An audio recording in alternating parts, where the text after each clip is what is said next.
manufacture. I'm the first of my kind, but I won't be the last. We cling to memories as if they define us. But what we do defines us. But that's just a shell. It's not bad or good. That part's up to you. I just remember cold, black void, fear. Just want the world to know I was here, that I mattered.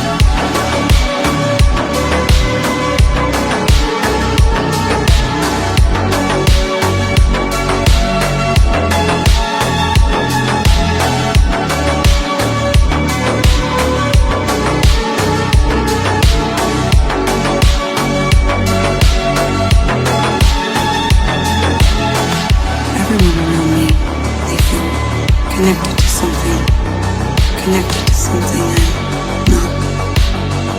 I had memories, but they're not real. Not asking you to never give up. Sometimes you gotta let go. Just don't let anyone change who you are, okay? You're too important for